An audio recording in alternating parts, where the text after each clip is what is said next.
Hello dear students, कैसे हैं आप लोग। उम्मीद है निश्चित रूप से आप सब स्वस्थ होंगे।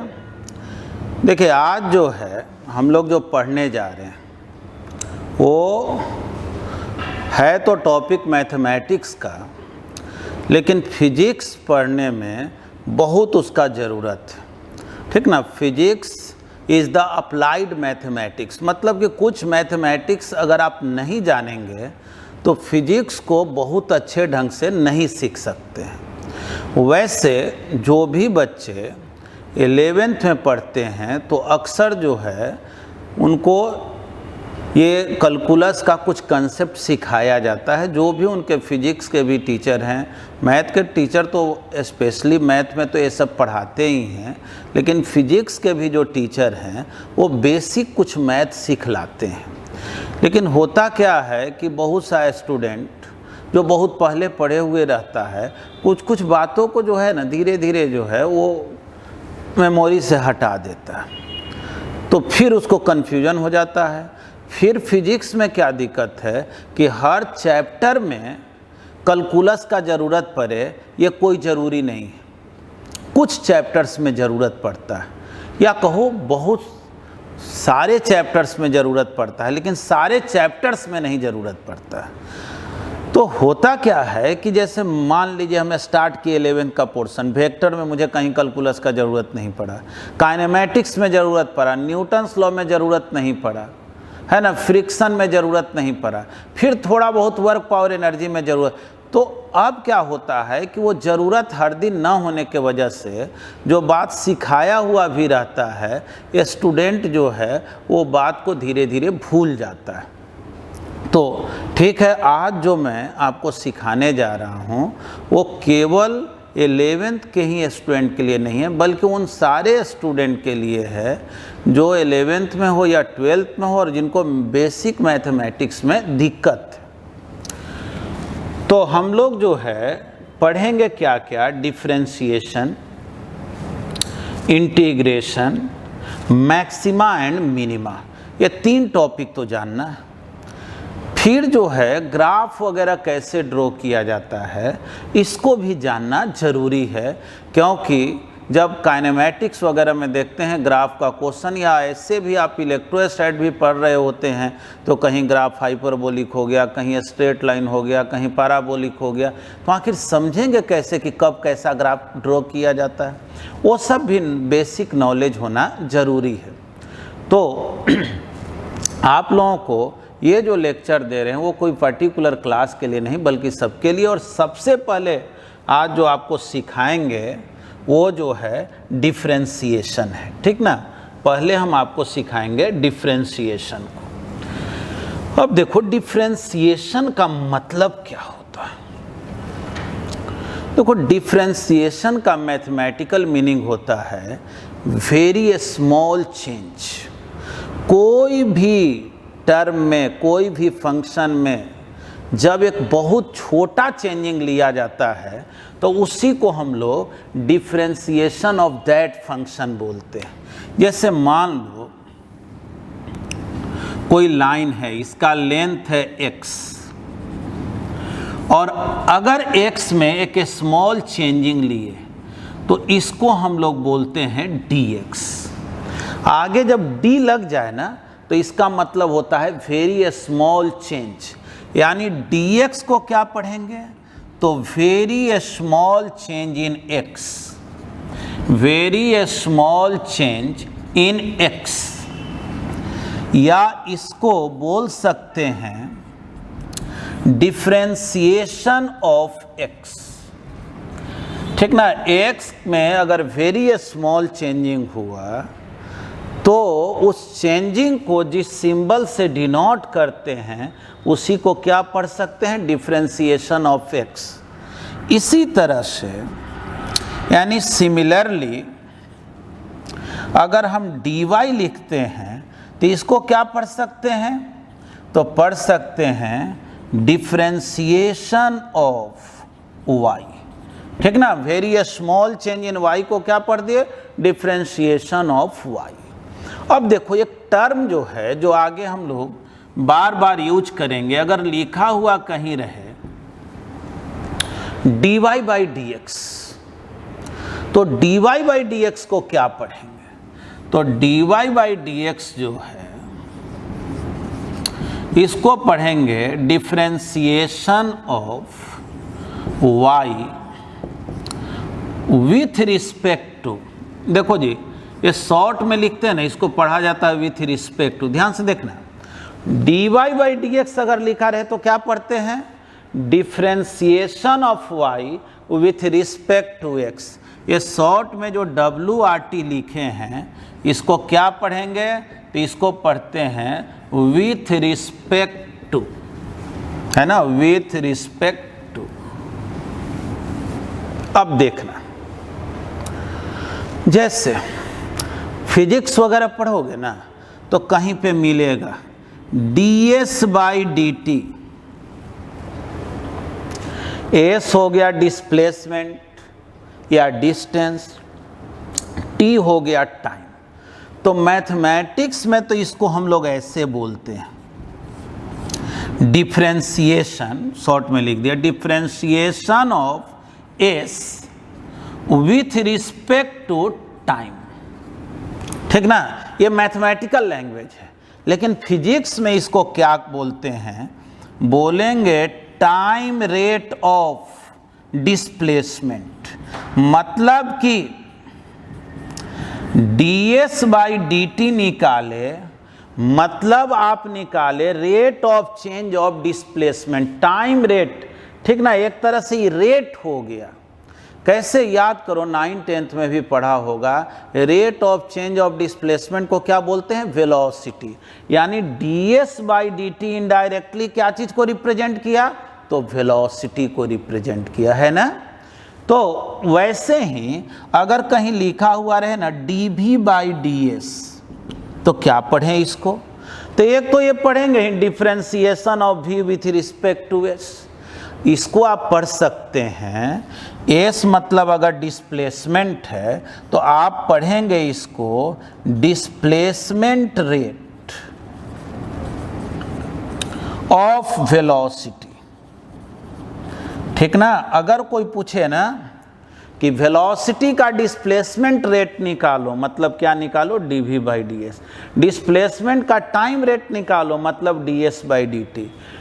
ठीक ना, और क्या पढ़े? dy बाई डी एक्स अगर लिखा रहे तो समझो कि जैसे यहां पर बोले ना कि ds by D T time rate, तो समझो ये x रेट ऑफ y हो गया। इनडायरेक्टली जब dy बाई डी एक्स निकाल रहे हो तो क्या निकाल रहे हो? रेट को निकाल रहे हो। ऐसे हम लोग मैथमेटिकल लैंग्वेज में क्या बोलते हैं? Differentiation of y with respect to x। देखो, इसमें हम अभी कुछ नया नहीं सिखाएं, बस हम केवल सिंबल सिखाए हैं।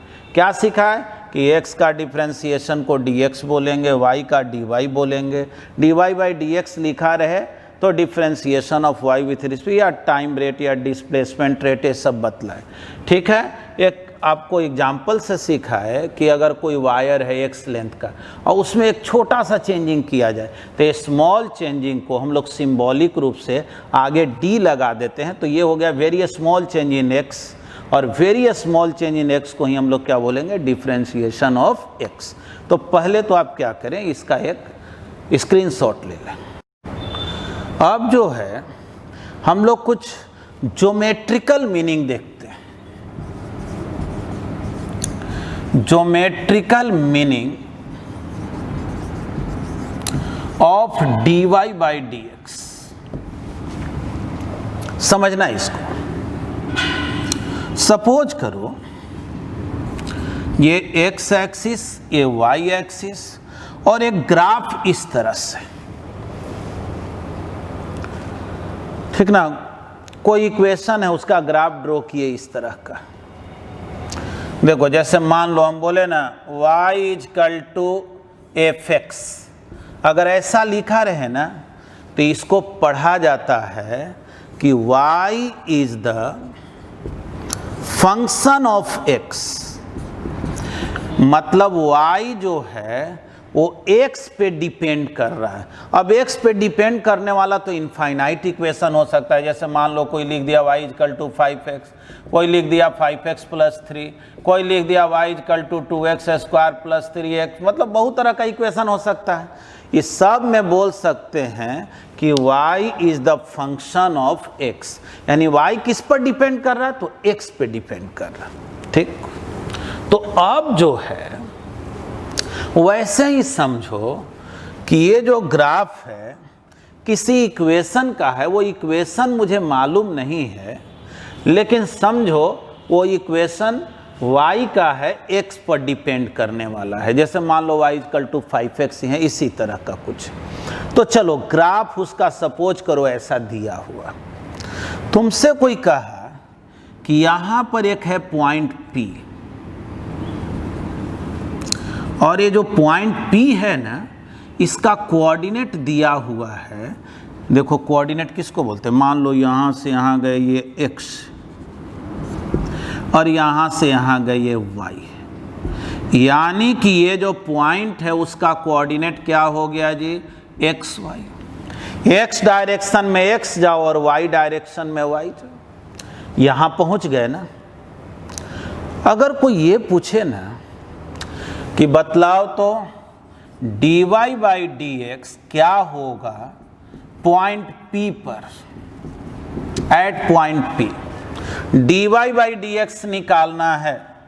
देखो कोई दिमाग नहीं लगाना है, ध्यान से सीखना। जैसे अभी इस पॉइंट पर हो, अगर इसमें एक स्मॉल चेंजिंग की हम यहाँ पहुँच गए तो थोड़ा देखना, तो अगर यहाँ पहुँच गए तो x में भी कुछ चेंजिंग हुआ कि नहीं, तो x में जो चेंजिंग हुआ उसको क्या बोलेंगे, dx। अब फिर देखो तो y में भी चेंजिंग हुआ कि नहीं, तो बिल्कुल हुआ, इसको क्या बोलेंगे, dy। देखना देखना बढ़िया से, यहाँ से हम यहाँ शिफ्ट किए, इस स्ट्रेट लाइन में एक स्मॉल चेंजिंग किए, इस पॉइंट को P बोले हैं और इस पॉइंट को हम P डैश बोल दे रहे हैं। देखो P और P डैश जो है ना, एक दूसरे के बहुत ही नज़दीक है, वेरी स्मॉल चेंजिंग है।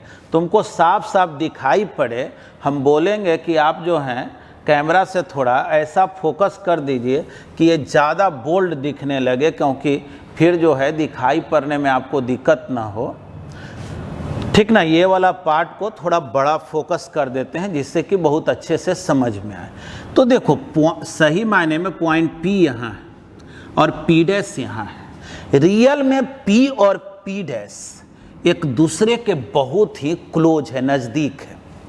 तो सोचो P से P डैश पे पहुँचे तो x में एक स्मॉल चेंजिंग हुआ, y में एक स्मॉल चेंजिंग हुआ, है ना। देखो इसको अगर यहाँ मिला दो, देखना बढ़िया से, देखो तो एक ट्रायंगल दिख रहा है क्या, एक ट्रायंगल बन गया है ना। देखना, मान लो एक मिनट के लिए ये एंगल थीटा है, तो ये एंगल थीटा है। थोड़ा देखना, हमको बनाने में बन नहीं रहा, बहुत छोटा फिगर है, तो ये भी एंगल थीटा होगा। बोल दो, अब लिखने में तो यहाँ नहीं बन रहा, बहुत छोटा है। सोचो यहाँ से यहाँ dx है और यहाँ से यहाँ क्या है, dy है। थोड़ा सोचो, ये वाला dy है क्योंकि y में स्मॉल चेंजिंग है, इसको dy बोले हैं, और ये क्या है, dx है।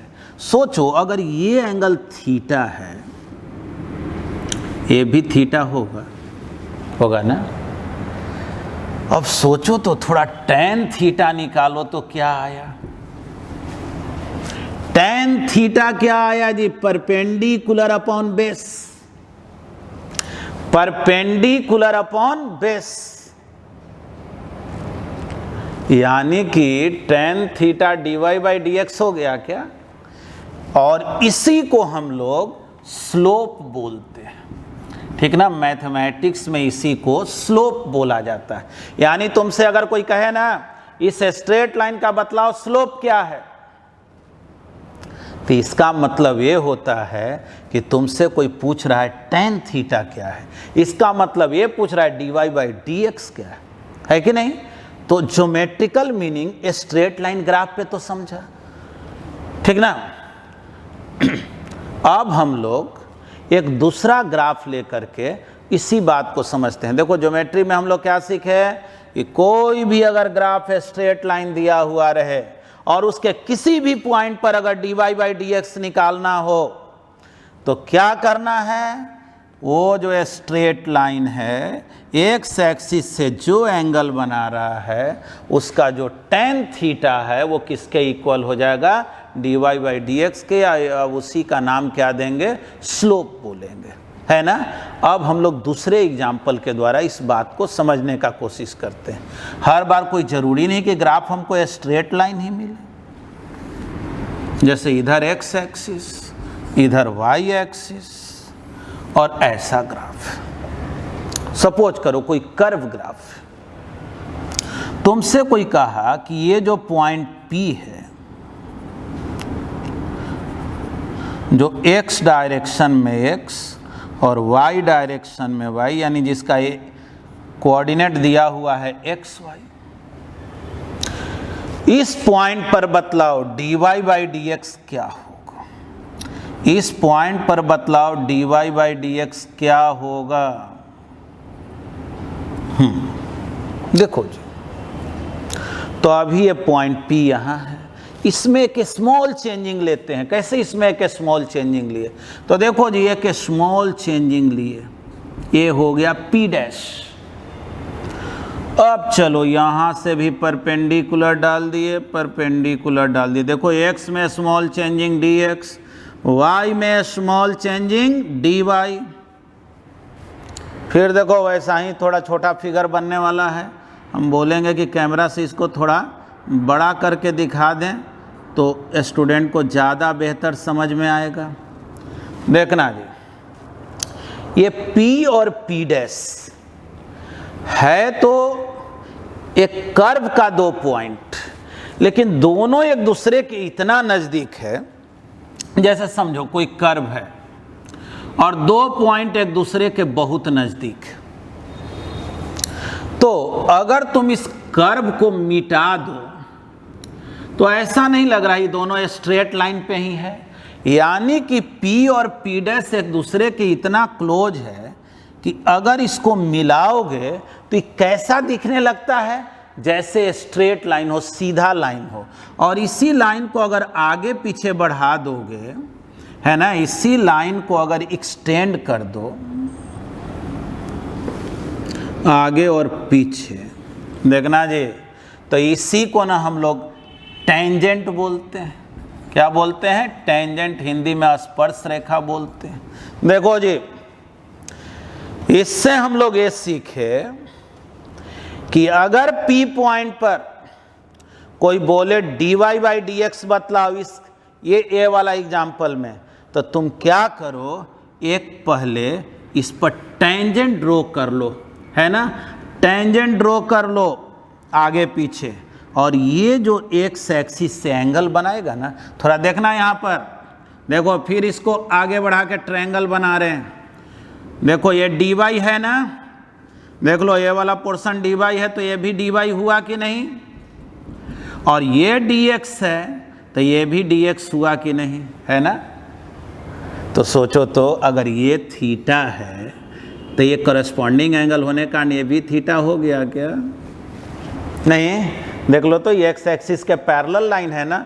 अब देखो भाई, लिखने में हमको अब बन नहीं रहा, बहुत छोटा फिगर है, बस अब तुमको समझना, अगर ये थीटा है तो जाहिर है ये एंगल भी थीटा होगा, और तब तुम tan थीटा निकालोगे। देखो जी, एट P पे अगर तुमसे कोई कहे कि tan थीटा क्या होगा, या dy बाई dx क्या होगा, या स्लोप क्या होगा, सब एक ही बात होगा क्या, स्लोप को ही tan थीटा बोलते हैं, और tan थीटा यहाँ किसके इक्वल हो गया, dy बाई dx के।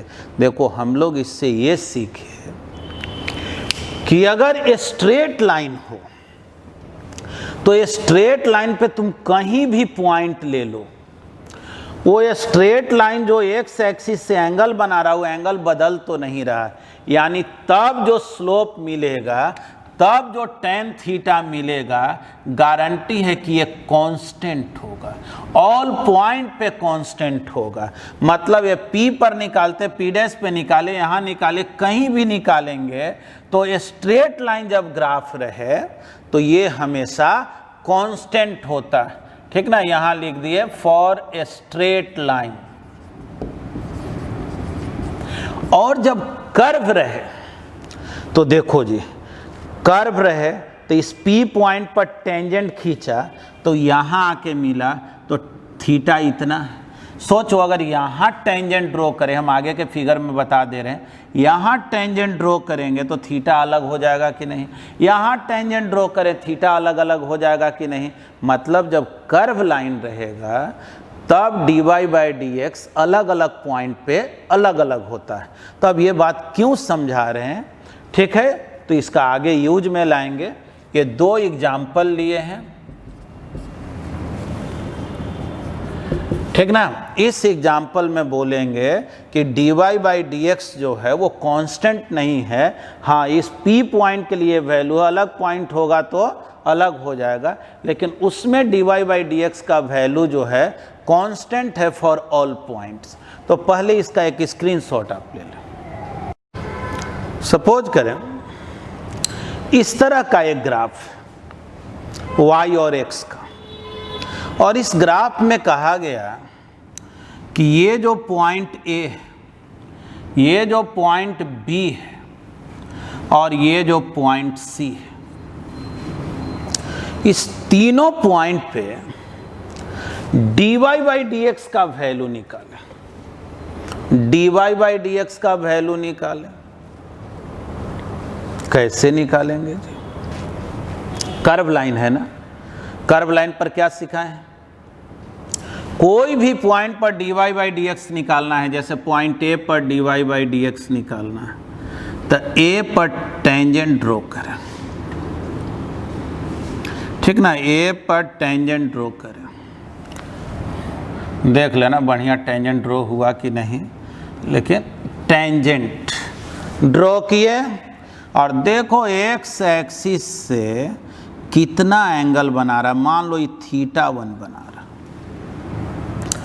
तो पूछा जाएगा कि बतलाओ तो इस A पॉइंट पर dy बाई dx क्या होगा, तो बोलेंगे tan θ1, है ना। जो स्लोप हुआ ना वही dy बाई dx हो गया। कहा जाए इस B पॉइंट पर dy बाई dx क्या होगा, तो B पर टेंजेंट ड्रॉ करो, है ना, B पर टेंजेंट ड्रॉ करो, ड्रॉ कर दो भाई, है ना, टेंजेंट ड्रॉ कर दिए। अब देखो ये जो टेंजेंट ड्रॉ किए ये तो एक्स एक्सिस के पैरेलल हो गया ना, एक्स एक्सिस के पैरेलल हो गया,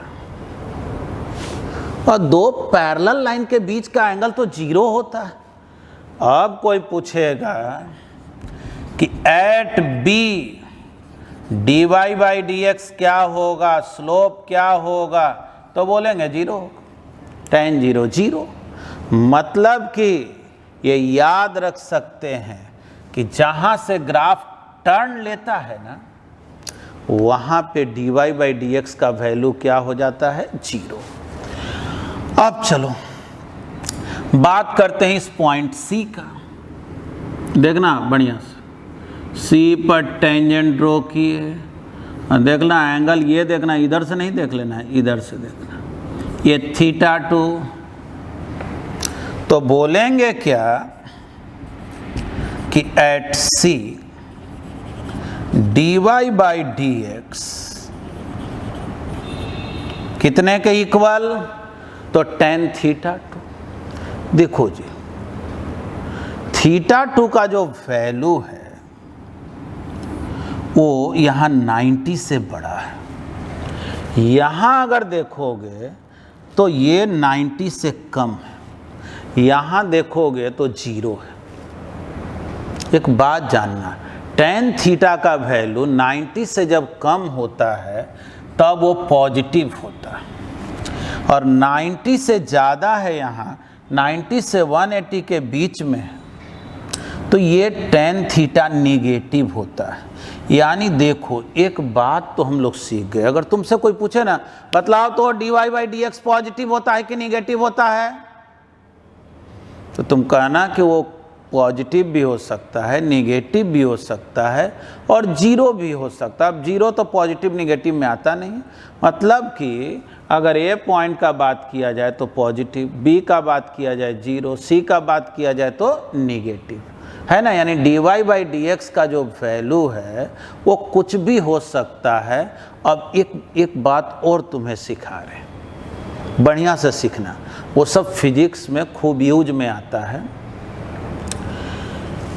सोचो तो तुम पॉइंट ए पर हो, ए से यहाँ पर गए, तो बतलाओ तो अगर यहाँ से यहाँ पर गए तो x भी देखो, पहले जो x इतना था अब x में कुछ चेंजिंग हो गया ना, यानी x बढ़ गया। अब देखो y भी कुछ बढ़ गया कि नहीं, इसका हाइट बढ़ गया ना। तो याद रखना जब x बढ़ता है तो dx पॉजिटिव होता है, y भी जब बढ़ता है तो dy पॉजिटिव होता है। यानी अगर तुमसे कोई पूछे कि बतलाओ तो dy पॉजिटिव होता है कि निगेटिव होता है, तो बोलना कि वो डिपेंड करेगा y बढ़ रहा है कि घट रहा है। फिर कोई पूछे dy/dx पॉजिटिव होता है कि निगेटिव होता है,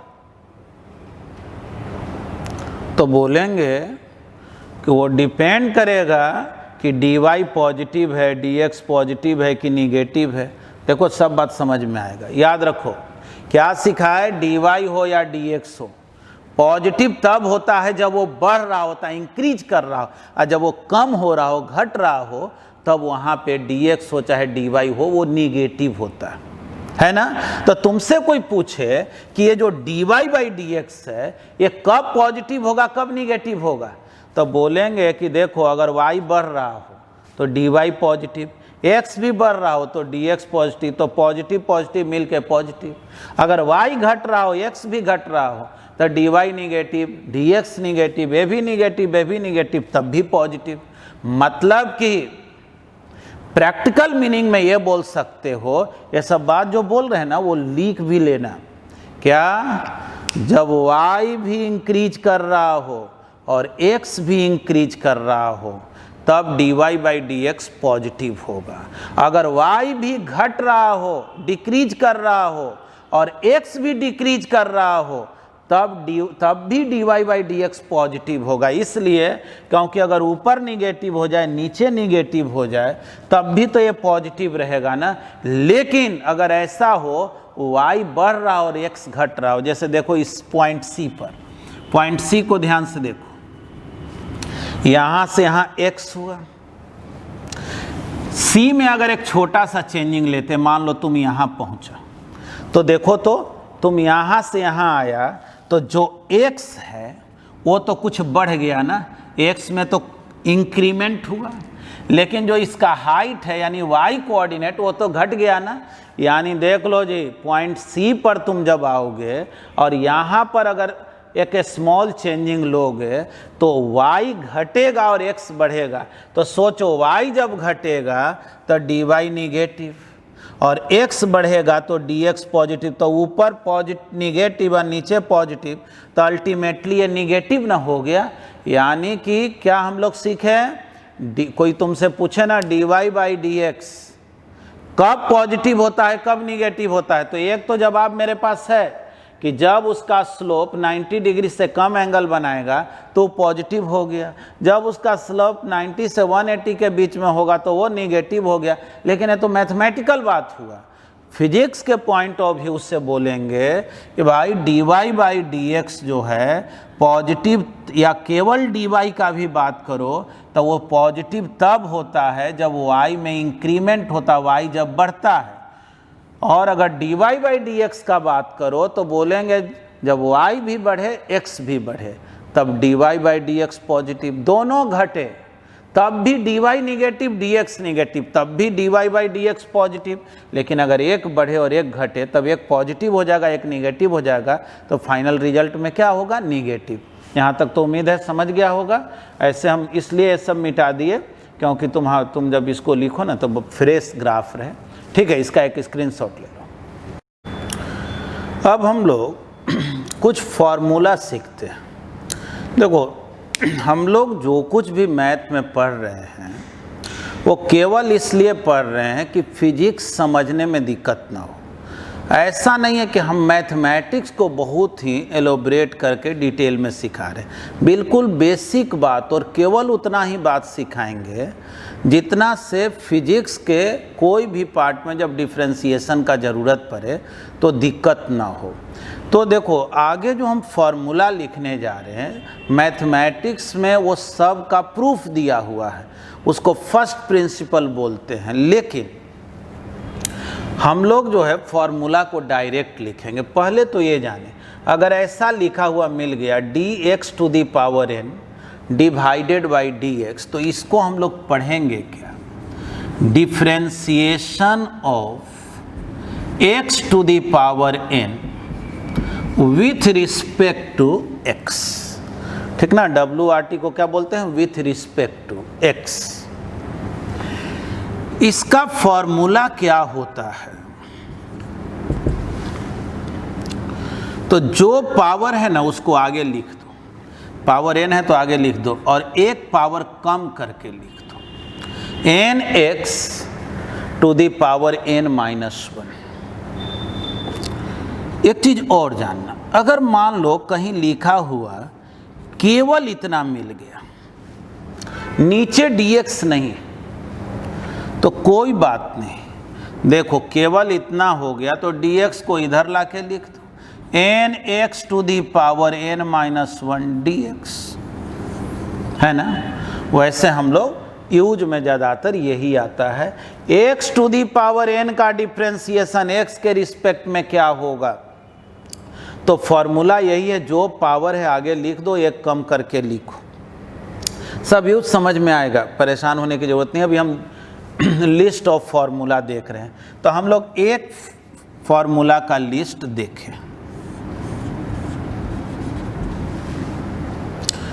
जैसे ये भी बात सीखते चले, कोई बोले ना x to the power n का डिफ्रेंसिएशन x के रिस्पेक्ट में क्या होगा, तो ये बोले। लेकिन अगर कोई ये बोले कि x to the power n का डिफ्रेंसिएशन क्या होगा, अब विथ रिस्पेक्ट टू x ना बोले, तब ये बोलना पड़ता है। ध्यान से सुनना। अगर कहा जाए साइन x का डिफ्रेंसिएशन x के रिस्पेक्ट में क्या होगा, तो याद रखना है cos x। cos x का डिफ्रेंसिएशन x के रिस्पेक्ट में क्या होगा, minus sine x। tan x का डिफ्रेंसिएशन x के रिस्पेक्ट में क्या होगा, तो sec square x। cot x का डिफ्रेंसिएशन x के रिस्पेक्ट में क्या होगा, माइनस cosec स्क्वायर x। अगर कहा जाए sec x का डिफ्रेंसिएशन x के रिस्पेक्ट में क्या होगा, तो बोलेंगे sec x into tan x। अगर पूछा जाए cosec x का डिफ्रेंसिएशन x के रिस्पेक्ट में क्या होगा, तो minus cot x into cosec x। देखो, जो हम लोगों को यूज में आता है, सबसे ज़्यादा ये फॉर्मूला यूज में आएगा पूरे फिजिक्स पढ़ने में, सबसे ज़्यादा ये। और फिर ये तीनों फॉर्मूला खूब यूज में आता है, ये सब थोड़ा कम आएगा। अब चलो, log x का डिफ्रेंसिएशन x के रिस्पेक्ट में, तो 1/x। अगर कहा जाए, इसको हम लोग एक्सपोनेंशियल पढ़ते हैं, e to the power x है, इसका डिफ्रेंसिएशन x के रिस्पेक्ट में, तो e to the power x ही होता है। ठीक ना, ये सब अभी आप एक तरह से याद कर ले, ये फॉर्मूला है। चूँकि हम फिजिक्स पढ़ा रहे हैं, मैथ पढ़ा रहे होते, तो ये सारे फॉर्मूला को मुझे प्रूफ करना होता कि आया कैसे। फिजिक्स में चूँकि डायरेक्ट यूज करना है। अब जो है, अगर कहीं कांस्टेंट टर्म c यहाँ कांस्टेंट है, तो याद रखना है कि डिफरेंशिएशन का मतलब होता है स्मॉल चेंज और कांस्टेंट का मतलब होता है जिसमें चेंजिंग संभव नहीं, इसीलिए कांस्टेंट का डिफरेंशिएशन क्या होता है? 0। देखो और भी सारे फॉर्मूला है, लेकिन हम इतना ही फॉर्मूला बताएंगे क्योंकि बहुत हद तक इतना ही फॉर्मूला का जो है लगभग, मतलब थोड़ा बहुत कम बेसी तो होगा ही, थोड़ा बहुत तो रहेगा ही, लेकिन मोर ओवर जो है यही फॉर्मूला जो है ना वो यूज में हम लोगों को आएगा, और बाकी यूज में आएगा तो आगे लिस्ट बना लेंगे। अब जैसे साइन इन्वर्स, कॉस इन्वर्स, वो सब भी फंक्शन है ना, लेकिन अभी हम वो सब नहीं लिखे हैं क्योंकि आप जो पहले अपने ज़रूरत के अनुसार फार्मूला लिख लें और फिर इसका एप्लीकेशन सीख लें कि इसको यूज में कैसे लें। तो इसका एक स्क्रीनशॉट पहले आप ले लें। तो अब हम लोग कुछ एग्जाम्पल लेते हैं, जैसे y = x⁵ plus x³ plus 5। Suppose करो कहा गया क्वेश्चन में फाइंड dy/dx, इसको x के रिस्पेक्ट में डिफ्रेंशिएट करें। ठीक है, देखो स्टैंडर्ड मेथड क्या है, इसका सॉल्यूशन देखते हैं। क्वेश्चन क्या है जी? y = x⁵ x³ प्लस 5 क्या निकालना है? तो dy/dx। देखो स्टैंडर्ड मेथड क्या कहता है कि इसको ऐसे लिखो x⁵ by dx, x⁵ dx 5/dx। देखो ऐसे लिखो। अब इसको सॉल्व कैसे करेंगे? देखो अभी सॉल्व किया था, फार्मूला हम लोग पढ़े थे x⁴n का। क्या पढ़े थे? जो पावर है उसको पहले लिख दो, तो पहले लिख दिए, और एक पावर कम करके लिख दो तो एक पावर कम कर दिए। 5 से 1 माइनस कर दिए, क्या हो गया? 4। देखो यहाँ x पे पावर 3 है, आगे 3 लिख दिए, एक कम करके लिख दिए, 2 हो गया। और 5 जो है वो कांस्टेंट है, तो इसका डिफरेंशिएशन क्या हो गया? 0। यानी dy/dx क्या आ गया जी? 5x⁴ plus 3x²। 5 कांस्टेंट है ना, इसमें x वाला कोई टर्म मौजूद नहीं है, कांस्टेंट का डिफरेंशिएशन 0। देखो इस काम को हम लोग डायरेक्ट भी कर सकते थे। कैसे? ये वाला स्टेप नहीं लिखते, वो तो स्टैंडर्ड वे में वर्क कैसे करते हैं उसके लिए ना बोले। ये वाला स्टेप नहीं लिखते। क्या है? पावर 5, तो जो पावर है पहले लिख दिए, एक कम करके यहाँ लिख दिए, जो पावर है आगे लिख दिए, एक पावर कम करके लिख दिए, है ना, कांस्टेंट का 0 हो गया। आगे से हम लोग हर बार बिल्कुल एकदम जो स्टैंडर्ड फॉर्मेट है उसी में नहीं चलेंगे, कारण कि काम जल्दी जल्दी भी करना है। अब चलिए फिर क्वेश्चन कहा गया फाइंड dy/dx। अब चलो इक्वेशन बदल गया, मान लो x² plus x plus √x plus 8। Suppose करो कोई तुमसे कहा dy/dx क्या होगा, कैसे बनाएगा? dy/dx क्या होगा? बोलेंगे कि जो पावर है उसको आगे लिखो। पहले तो सब x पर देख लो पावर है कि नहीं। तो चलो कुछ पे तो दिखाई पड़ रही 2 है, पावर 1 है, लेकिन ये रूट है, तो क्या करो? ठीक ना, यहाँ से देखो सॉल्यूशन बता रहे हैं। x पर पावर 2, ये हो गया x पे पावर 1, कुछ पावर नहीं दिया, वो तो पावर तो 1 हो गया। √x है तो x⁴ 1/2 प्लस 8।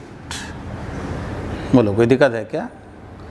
अब जो है क्या निकालना है जी? dy/dx। dy/dx क्या करें? जो पावर है आगे लिख दो, 2x, एक कम कर दो तो 2 से 1 माइनस करेंगे तो 1 हो गया। यहाँ देख लो 1 है तो जो पावर है आगे लिख दो, और 1 से 1 माइनस करेंगे 0 हो गया। फिर देखो पावर कितना? 1/2, आगे लिख दो, और 1/2 से 1 माइनस कर दो, -1/2 हुआ क्या? यानी -1/2, और 8 है कांस्टेंट, कांस्टेंट का डिफरेंशिएशन 0। बोलो है कि नहीं? यानी कि dy/dx क्या होगा जी? तो 2x, समथिंग पावर 0 क्या होता है? तो 1। ये थोड़ा देखो ना, हाफ x को नीचे लाएंगे, पावर +1/2, ये तो 0 है ही, तो इसको लिखने की कोई ज़रूरत नहीं। dy/dx क्या हो गया? 2x + 1, थोड़ा बढ़िया से देखना, 1/2, x पे पावर 1/2 है, इसको √x बोले क्या? देख लो जी बढ़िया से, ये आ गया dy/dx। देखो इसमें से कुछ बात जो है ना वो परमानेंट याद रखो, बार बार यूज में आएगा। जैसे देख लो, x² का डिफरेंशिएशन क्या आया है? 2x, तो x² का x के रिस्पेक्ट में ना किए हैं तो क्या आया है? 2x, यानी कि x² का डिफरेंशिएशन x के रिस्पेक्ट में 2x, फिर x का डिफरेंशिएशन x के रिस्पेक्ट में क्या आया है? 1। ऐसे भी देखो ना, ऊपर भी x हो जा रहा है, नीचे भी हो जा रहा है कि नहीं? फिर यहां देखो √x है, √x का डिफरेंशिएशन x के रिस्पेक्ट में क्या आ गया? 1/2 √x। देखो बहुत बार है ना कुछ टर्म जो हम लोग बोल चाल के भाषा में गलत बोल देते हैं। कैसे? जैसे तुम किसी भी स्टूडेंट से पूछोगे ना कि बतलाओ तो x² का डिफरेंशिएशन क्या होता है, तो बोल देगा 2x होता है। हाँ, तुमको भी लग रहा है कि क्या गलत बोल दिया, तो वो गलत बोल दिया इसलिए क्योंकि x² का डिफरेंशिएशन 2x नहीं होता है। x² का x के रिस्पेक्ट में निकालेंगे तो 2x होगा।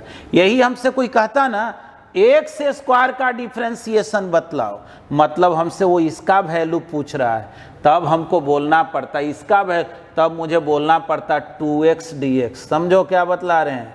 डिफरेंशिएशन ऑफ x² कोई बोले तो 2x नहीं बोलेंगे, तब क्या बोलना पड़ेगा? 2x dx। लेकिन कहे ना x² का x के रिस्पेक्ट में क्या हुआ, तब क्या बोलेंगे? 2x। तो चूंकि बोल चाल के भाषा में हम लोगों को अक्सर जो है ना एक हैबिट बन जाता है गलत बोलने का। x² का क्या होगा? तो 2x, तो x का क्या होगा? तो 1, √x का क्या होगा? 1/2, क्योंकि ये अंडरस्टूड रहता है, माइंड में लगता है ना कि अरे किसके रिस्पेक्ट में पूछ रहा है, x ही के ना रिस्पेक्ट में पूछ रहा होगा। लेकिन कभी कभी यही गलत हो जाता है। क्वेश्चन पूछने वाला तुमसे कह दिया बोलो x² का डिफरेंशिएशन क्या, तुम 2x बोला, एकदम फुल कॉन्फिडेंस में आ गया, और बाद में पता चला कि वो गलत हो गया। तो इस बात को हमेशा याद रखना है कि हमको जो है ना प्रॉपर वे में बोलना चाहिए। थोड़ा एक एग्जाम्पल याद करो, समझो 1 मिनट के लिए। तुम किसी सब्जी के दुकान पे जाते हो और बोलते हो भैया 2 किलो आलू देना। 2 किलो माने क्या होता है जी? किलो का मतलब क्या होता है? 1000 नहीं, देखते हो ना यूट्यूब पे 1K 2K ऐसा लिखा रहता है ना। के मतलब क्या? 1000। किलो कोई चीज़ का यूनिट नहीं होता है। प्रॉपर क्या बोलना चाहिए? 2 किलोग्राम आलू देना। लेकिन हम लोग गलती से क्या बोलते हैं? किलो।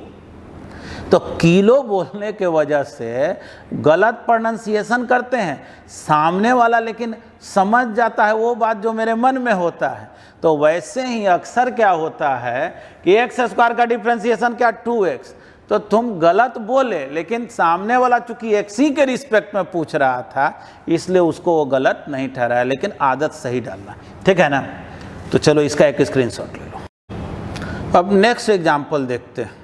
छोटा छोटा एग्जाम्पल है और हर एग्जाम्पल में हम लोग कुछ नया सीखेंगे। कहा गया dy/dx निकालो, ठीक ना? यही क्वेश्चन। चलो भाई कैसे निकालें? तो सबसे पहले क्या करना कि x पर कितना पावर है ये लिख देना। तुम कहोगे यहाँ लिखा हुआ तो है ही, बिल्कुल नहीं, इसको ऊपर ले जाना है। x पर पावर -2 + 5।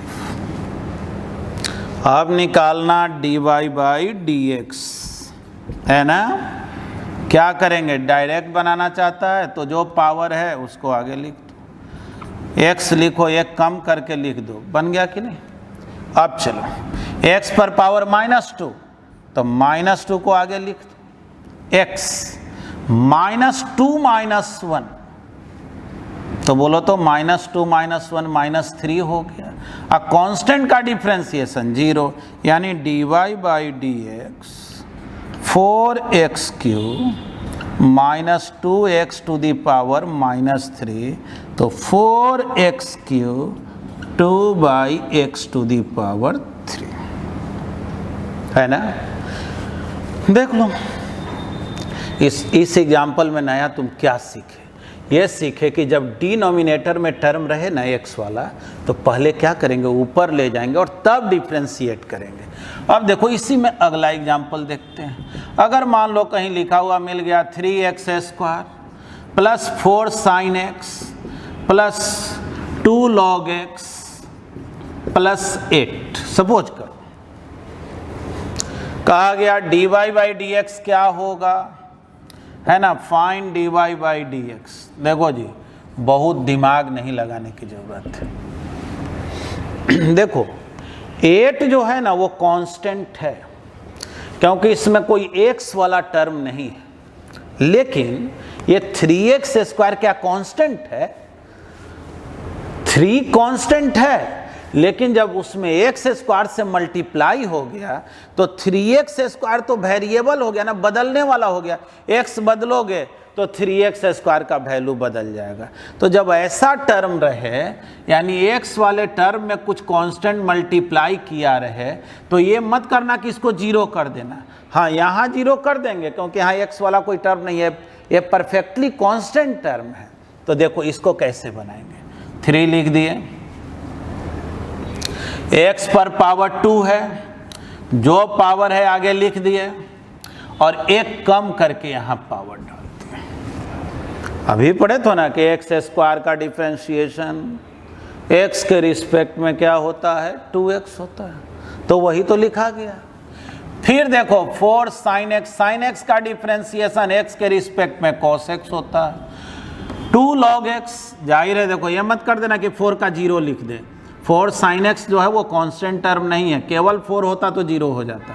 2 log x का 1/x होता है, और 8 तो कांस्टेंट है, कांस्टेंट का डिफरेंशिएशन क्या हो गया, 0, यानी dy/dx क्या हो गया, 6x + 4 cos x + 2/x, यही आंसर हो गया, है ना। तो चलो इसमें हम लोग क्या सीखे, ये एग्जाम्पल ये सिखाया कि कोई अगर वेरिएबल टर्म में कांस्टेंट से मल्टीप्लाई किया रहे तो कांस्टेंट को आगे ज्यों का त्यों लिखेंगे, ठीक ना। इसके पहले जितना भी एग्जाम्पल लिए थे उसमें x के पहले कोई टर्म नहीं लिखते थे। तो चलो इसका भी एक स्क्रीनशॉट ले लो। देखो जितना ही ज़्यादा एग्जाम्पल देखोगे अलग अलग टाइप का, उतना ही बेहतर कंसेप्ट होते जाएगा। एक ही टाइप के 100 प्रॉब्लम बना लो, उससे बहुत फ़ायदा नहीं होता। देखो ये कुछ हम नया नहीं सिखाए हैं, अभी जो क्वेश्चन सिखाए हैं एक तरह से उसी के टाइप का है, लेकिन अब इसके बाद हम पैटर्न को थोड़ा चेंज करेंगे, ठीक ना। देखो कोई भी जो कंसेप्ट होता है ना वो बहुत बड़ा नहीं होता है, उसको इम्प्लीमेंट में लाना जो है वो जो है ना वो बड़ा वर्क हो जाता है। उस मेन काम वही है, जितने ज़्यादा एग्जाम्पल हो उतने एग्जाम्पल पे वर्क करो। देखो जी x पे पावर कितना, 5/2, तो पावर को आगे लिख दो, एक कम कर दो तो 5/2 - 1 कितना हो गया, -3/2, माइनस हुआ, नहीं 3/2। देखो तो 3/2, तो यहाँ लिख दिए 3/2, ex का तो ex, cos x का डिफरेंशिएशन -sin x, ये तो कांस्टेंट है, 0 हो गया, बस बन तो गया। देखो 2 2 गए, 5x⁻³ -4ex -8 sin x, ठीक। अब देखो यहाँ से क्वेश्चन थोड़ा सा चेंज कर रहे हैं। जैसे कहीं लिखा हुआ मिल गया y = sin 2x, तुमसे कहा गया फाइंड dy बाई dx, देख लो जी। तो तुम कहोगे कि इसमें कौन दिमाग लगाना है, साइन 2x, साइन x का कॉस x, तो साइन 2x का कॉस 2x, तो ये बिल्कुल ही गलत हो जाएगा। थोड़ा देखना, क्या निकालना है, dy बाई dx, y के जगह क्या है, तो साइन 2x। देखना जी, जो फॉर्मूला तुम पढ़े थे वो ऐसा था, साइन x का डिफरेंशिएशन x के रिस्पेक्ट में क्या होता है, cos x। ये फॉर्मूला पढ़े थे। यानी देख लो, यहां अगर x है, यहां अगर x है, तो यहां भी क्या होगा, x होगा। साइन x का x के रिस्पेक्ट में क्या होगा, cos x। तो साइन 2x का x के रिस्पेक्ट में क्या होगा, तो सोचो यहां 2x और यहां x है ना, ये तो फॉर्मूला पर सेट ही नहीं करेगा।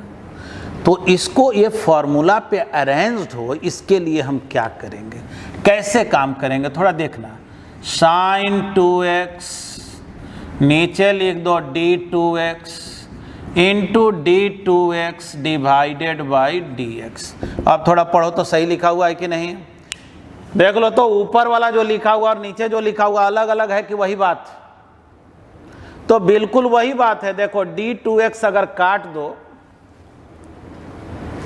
तो यही आ जाएगा कि नहीं, तो कहोगे ऐसा आखिर किए काहे के लिए जब काटना ही है, बोलेंगे देखो इसका क्या फायदा हुआ, यहाँ 2x तो यहाँ भी 2x। जैसे देखो यहाँ x, साइन x का x के रिस्पेक्ट में cos x, तो साइन 2x का 2x के रिस्पेक्ट में cos 2x, है ना। अब इसका काम करो, तो देखो 2 तो कांस्टेंट है, वो बाहर रह जाएगा, और पढ़े हो ना अभी, x का डिफरेंशिएशन x के रिस्पेक्ट में 1 होता है, यानी ये 2 इंटू 1 हो गया। देख लो जी, आंसर क्या आ गया, 2 cos 2x, 2 cos 2x। अब देखो, अब तुमको एक ट्रिक सिखा दे रहे, यही जब फिजिक्स में बार बार यूज करोगे ना, तो जैसे रहेगा ना साइन 2x का क्या होगा, तो तुमको सलाह दिया जाता है कि ये जो 2 है ना, इसको आगे लिख दो और साइन का कॉस कर दो, काम खत्म हो गया। तो एक काम करो कि इसका जो है एक स्क्रीनशॉट ले लो। देखिए, अब ट्रिक सिखाया जाता है कि अगर ऐसा इक्वेशन हो y equal to cos 2x, dy by dx क्या होगा, तो मेथड तो बतलाए ही, सिंपल ट्रिक क्या है कि अगर यहाँ 2x टर्म है, यानी x पे पावर 1 है, तो 2 को बाहर ला दो, और cos का डिफरेंशिएशन क्या होता है, माइनस साइन, तो माइनस साइन 2x लिख दो, यानी x में जो मल्टीप्लाई है उसको, यानी माइनस 2 साइन 2x। जैसे कहा गया tan 3x है, क्या होगा डिफरेंशिएशन, तो x में मल्टीप्लाई कितने से है, 3 से, 3 को बाहर ला दो, और tan का क्या होता है, sec स्क्वायर, तो sec स्क्वायर 3x, ठीक ना। जैसे e to the power 5x है, कहा गया dy बाई dx क्या होगा, तो देखो x में कितना से मल्टीप्लाई है, 5 से, 5 को आगे ला दो, और ये तो जानते हो ना e to the power x का डिफरेंशिएशन तो e to the power x ही होता है, तो ये तो e to the power 5x के 5x लिखो, बस x में जो मल्टीप्लाई है उसको आगे ला दो। लेकिन इसी को हम लोग स्टैंडर्ड वे में देखो कैसे बोलते हैं, जैसे मान लो कहीं लिखा हुआ है y equal to sine x cube, suppose करो, और कहा गया फाइंड dy बाई dx। देखो हम लोग ऐसे बोलते हैं कि देखो जी, y जो है इक्वल किसके है, साइन एक्स क्यूब के, और साइन एक्स क्यूब किस पर डिपेंड कर रहा है, एक्स क्यूब पे, और एक्स क्यूब किस पे डिपेंड कर रहा है, तो एक्स पे। देख लो फिर से, साइन एक्स क्यूब डिपेंड कर रहा है एक्स क्यूब पे, और एक्स क्यूब किस पे डिपेंड कर रहा है, एक्स पे। ऐसे इक्वेशन को हम लोग फंक्शन ऑफ फंक्शन या इम्प्लिसिट फंक्शन बोलते हैं। तो काम कैसे करें, तो देखो स्टैंडर्ड मेथड तो बतलाए हैं, चलो एक बार फिर बतलाते हैं जो स्टैंडर्ड मेथड है। जैसे कहा गया dy बाई डी एक्स क्या होगा, तो y मतलब sine x Q by D x, यही निकालना है। तो क्या सीधे कॉस लिख दें, तो बोलेंगे नहीं, यहाँ एक्स क्यू है और यहाँ एक्स है। फार्मूला तो मेरा तब सेट होता है जो यहाँ लिखा रहे वही यहाँ लिखा रहे। तो देखो हम लोग ऐसे बोलेंगे, एक्स क्यू का यहाँ भी एक्स क्यू लिख दो। फिर देखना ध्यान से, इसको मैथमेटिक्स में हम लोग पढ़ते क्या है, ऐसे बोलेंगे कि अगर साइन एक्स क्यू का डिफ्रेंसिएशन एक्स के रिस्पेक्ट में निकालना हो तो साइन एक्स क्यू का पहले एक्स क्यू के रिस्पेक्ट में निकालो, फिर एक्स क्यू का एक्स के रिस्पेक्ट में निकालो, है ना। एक्स क्यू का अगर एक्स के माने साइन एक्स क्यू का एक्स के रिस्पेक्ट में निकालना है तो पहले साइन एक्स क्यू का एक्स क्यू के रिस्पेक्ट में निकालो, फिर एक्स क्यू का एक्स के रिस्पेक्ट। इससे भी आसान बात सिखाएंगे, लेकिन अब देखो यहाँ एक्स क्यू यहाँ एक्स, तो कॉस एक्स क्यू हो गया। ये एक्स पे पावर 3 है और डिफ्रेंसिएशन एक्स के रिस्पेक्ट में, तो याद करो क्या रूल है, पावर आगे लिख दो और एक कम करके यहाँ लिखो, यानी कि 3x² कॉस एक्स क्यू, यही आंसर हो गया। अब देखो हम इसी को ट्रिक से सिखा रहे हैं, ठीक ना। अगर टेक्निक से जल्दी हमको बनाना है तो हम इतना दिमाग नहीं लगाएंगे। देखो कैसे बनाना, क्या लिखा हुआ है, साइन एक्स क्यू, सीधे साइन एक्स रहता तब तो कॉस एक्स हो जाता है, साइन एक्स क्यू है तो पहले साइन का, तो साइन का जानते हो ना क्या होता है, कॉस। एक्स क्यू को कुछ मत करो, ज्यों का त्यों रहने दो, इनटू, ध्यान से देखो जो ट्रिक सिखा रहे हैं, साइन का कॉस, एक्स क्यू को कुछ मत करो। अब एक्स क्यू का डिफ्रेंसिएशन कितना, तो 3x², एक्स क्यू का 3x², माने 3 आगे ला दो, x पे पावर 1 कम करके लिख दो। देखो तो dy बाई डी एक्स निकल गया क्या, है ना। तो चलो पहले तो इसका एक स्क्रीनशॉट ले लो। तो कुछ और एग्जाम्पल हम लोग लेते हैं, जैसे इस तरह का एग्जाम्पल कहा गया dy बाई डी एक्स निकालो। देखो अब इतना दिमाग नहीं लगाएं, अगर डायरेक्ट साइन एक्स होता तब तो कॉस एक्स हो जाता, लेकिन साइन के बाद वाला टर्म एक्स ना हो करके एक्स के फंक्शन में, तब क्या करेंगे, साइन का कॉस लिखो और इसको ज्यों का त्यों लिख दो, x² plus x plus 5 into, ठीक ना, ये जो आया। अब इसका डिफ्रेंसिएशन करो तो x² का क्या हो गया, 2x, x का 1, कांस्टेंट का 0, देख लो तो 2x plus 1 cos x² plus x plus 5, बस यही आंसर होगा। देख लो जैसे ये क्वेश्चन कहा गया dy बाई डी एक्स क्या होगा, तो देखो अगर x पर पावर 5 होता ना, तब तो जान ही रहे हो कि हम 5 को आगे लिख देंगे, आइए कम करके पावर लिख देंगे। लेकिन यहाँ पर जो है इस पूरे पर पावर 5 है, तो देखो इसमें कोई दिमाग नहीं लगाना है, पावर 5 पहले आगे लिखो, इसी पूरे को समझ लो जैसे x है तो 2x प्लस 4, अब 5 से 1 कम कर दो 4 हो गया। तो ये तो इसका काम हुआ।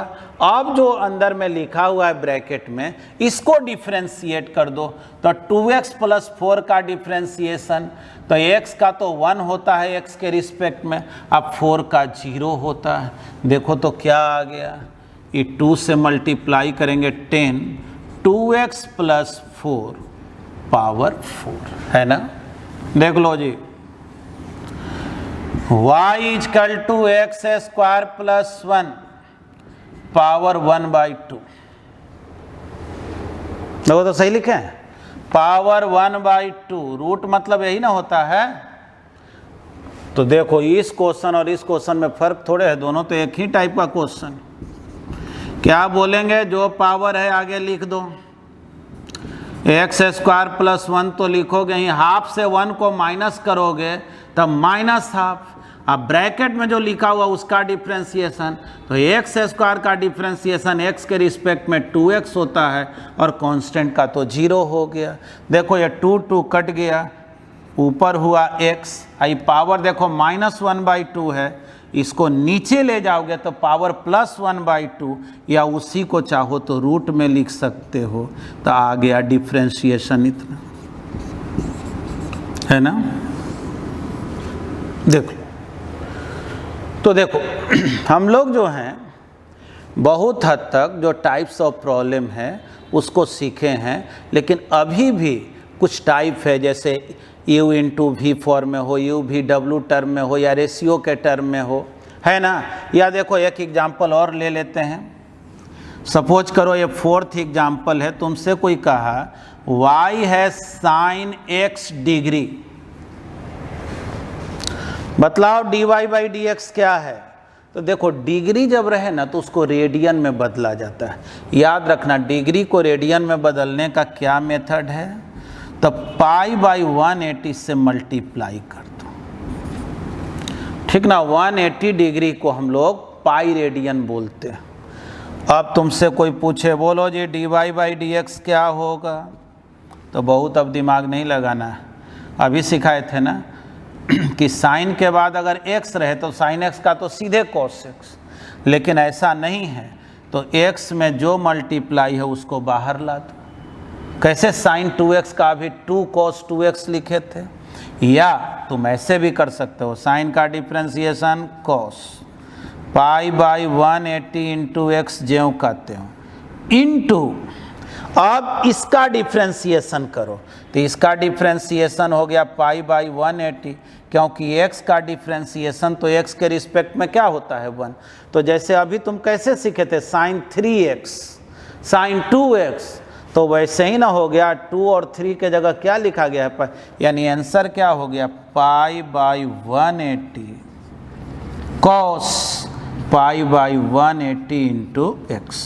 देखो जी हम कोशिश किए हैं कि जो बेसिक डिफ्रेंशिएशन है वो हम सिखा दें, लेकिन अभी भी पूरी तरह से फिजिक्स में जितना टाइप यूज होता है या फिजिक्स में किस तरह का क्वेश्चन रहेगा, इसको इम्प्लीमेंट में कैसे लाएंगे, वो बात नहीं सिखा पाए हैं। इसलिए क्योंकि एक जो है ड्यूरेशन थोड़ा बड़ा हो गया है, बहुत सारे कंटेंट हैं, तो इसलिए आगे का जो वीडियो देंगे उसमें इसके जस्ट आगे होगा। और देखो इसको बढ़िया से पढ़ लेना, ये बतलाए कि जो डिफ्रेंशिएशन जानते हैं, जो मैथ से स्टूडेंट हैं उनके लिए तो ये कुछ है नहीं, वो छू मंतर है, वो सब चीज़ पढ़े हुए, लेकिन जो जस्ट जो है 10th का एग्ज़ाम दिए हैं उनके लिए ये बहुत मायने रखता है। और ख़ास करके कुछ वैसे भी विद्यार्थी के लिए जो 11th में बहुत अच्छे से स्टडी नहीं किए थे और 12th में पहुंच गए, तो आगे चूँकि मुझे जो पोटेंशियल पढ़ाना है, कैपेसिटर पढ़ाना है ना, उस सब में बहुत ज़्यादा यूज है डिफ्रेंशिएशन का, इंटीग्रेशन का, इवन कि फ्लूइड भी पढ़ाएंगे वहाँ भी ज़रूरत पड़ेगा। तो इसलिए जैसा कि आप लोगों से पहले भी बोले थे कि मैं डिफ्रेंशिएशन से रिलेटेड जो है या जो भी स्टूडेंट का डिमांड था उनके अकॉर्डिंग एक वीडियो बनाए हैं, लेकिन अभी ये जाना ये पूरी तरह से कंप्लीट नहीं हुआ है, वो आगे भी बतलाएंगे, ठीक ना। चलो तब तक मन लगा के पढ़ना, धन्यवाद।